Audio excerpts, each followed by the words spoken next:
You've been keeping track of what the CIA and the Defense Department have been doing for a long time as far as using us as guinea pigs for mind control and other types of horrible things they have in mind for us and the rest of the people in the world. What are some of them? Well, it started out basically with the CIA doing experimentations on their own men to discover if they could get rid of agents who were going to quit the department and still had classified information. So they utilized different types of drugs and pain and hypnosis and electric shock to try and get the guys to forget.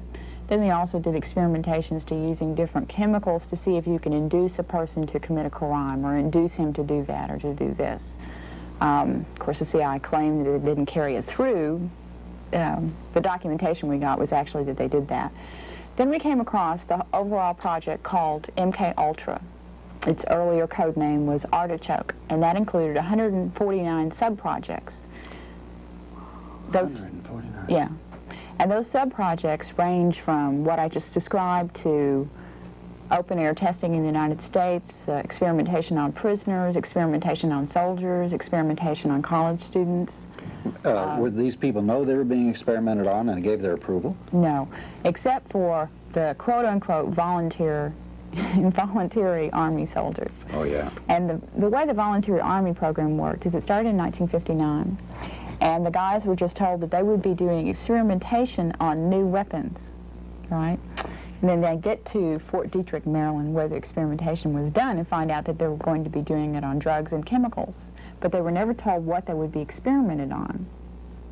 You know, they just knew that they went crazy for a couple of days or so forth and so on, and then years later have similar things to the guys who have had Agent Orange, because there's one chemical that was used called BZ, and it's 100 times stronger than LSD. It's a very gross drug that causes a person to totally go out of his head for at least 12 hours, sometimes up to 2 to 3 weeks, where he doesn't even know where he is or who he is. Are there residual effects to BZ? Yes. Now, the Army at first said that they'd done testing to discover it, and they said there weren't any residual results. It's harmless. It's harmless. They always say that. Right. And we did a campaign to find the soldiers who had been experimented on, and we found approximately 40 in the U.S., all of which have been experiencing extreme emotional and physical upset since that time, you know, with children with birth defects, the same sort of thing as Agent Orange.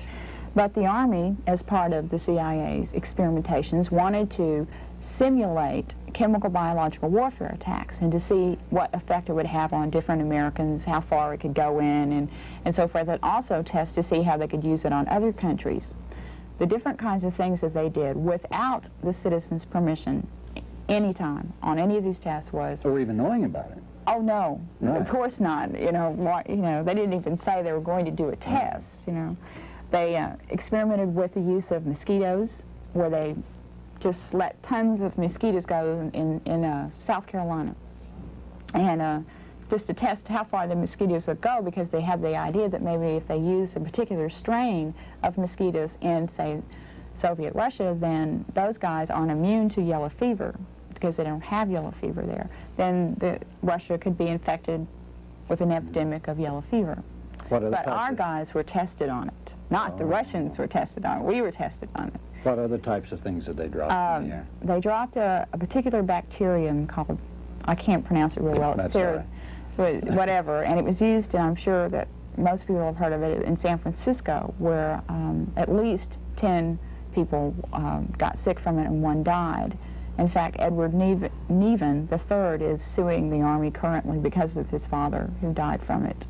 Now, that chemical was also utilized in Florida, and it's a bacteria that causes a pneumonia-type disease, you know, respiratory problems and things like that. So that was tested in San Francisco and in Florida. Then they also used other chemicals that they've not released what they are yet. In New York, they released it in subways and in tunnels and in turnpikes in 1965 and 1956 and 1966 in 2 different tests. Then the major thing that they used after that was zinc cadmium sulfide, which the Army spokesman have again said is harmless. But the only scientific studies that we've come up with says that it could be very harmful. In fact, if a person is exposed to it continuously, it could cause death. But it would definitely cause anyone with respiratory problems to get it agitated to a degree that they would either get very, very sick or they could actually die. Well, they've used Texas and Texans as guinea pigs for a long time, haven't they? Yes, and that's zinc cadmium sulfide. Now, that was done in what we've documented in at least 15 different locations in the U.S., one of which was in Dallas in 1961. A series of 34 different tests were done off a TV tower where they blew it out to a very large area, and the whole test area went from Dallas all the way down to Killeen, Texas, which is a long way. It's like 160 miles. Well, Austin's been involved in one of these tests, too. Right. The other series of tests that we discovered with zinc cadmium sulfide was in the test area was described as from Corpus Christi up to San Antonio, Austin, and over to Houston. So it was that area. And they sprayed off jet bombers the zinc cadmium sulfide by following the coastline, and then it would blow in to the coast. And then they set up samplers to see the concentration and how far it would go in. That was done in 1965 in that area. Then a year later, they did a similar type test, but this time the simulant used was 23 tons of glass beads and cork particles. Glass beads and cork particles, and we inhale these? Yeah. Yeah. Now, those wouldn't be as dangerous as zinc cadmium sulfide, but I don't think I'd want to breathe 23 tons of glass beads. No.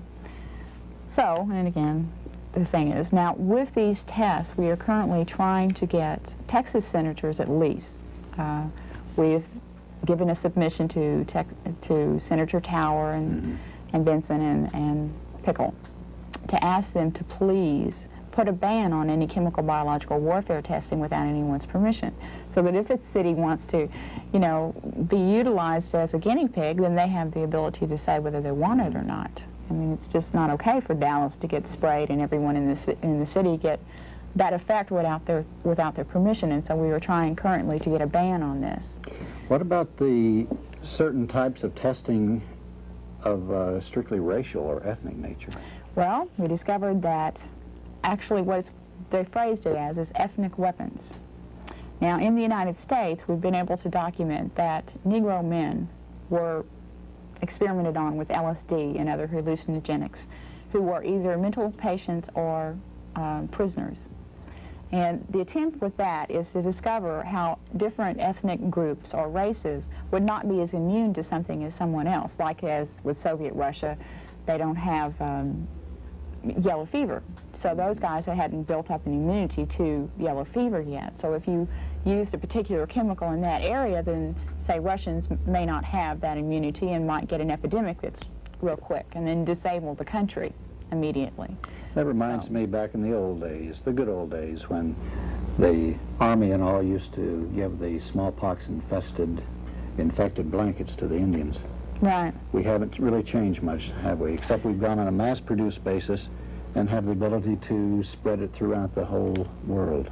Well, the irresponsibility with it is what is a terrible thing, because the Army apparently felt like some of the guys are good guys, and they really probably felt that we need to do chemical biological warfare tests to make sure we don't get attacked on this. I mean, what if Russia came over here and did a chemical, you know, sprayed a chemical in the United States? What would happen? But who was responsible for telling the Army that that chemical was safe? I mean, that has never been in any of the documentation. Who was responsible for saying that BZ, which is an extremely dangerous drug, could be used on our soldiers? Who said it was okay to use Agent Orange and that it was harmless? You know, those guys cannot be found. They're not in the documentation. You can find out about all the tests, and then, of course, you go to the Army because the Army conducted the test. But who in the Army said it was okay? And that's what I think is the thing that must be found out, because those individuals, I think, should be prosecuted. It was a criminal. It was a criminal thing. It shouldn't have been done.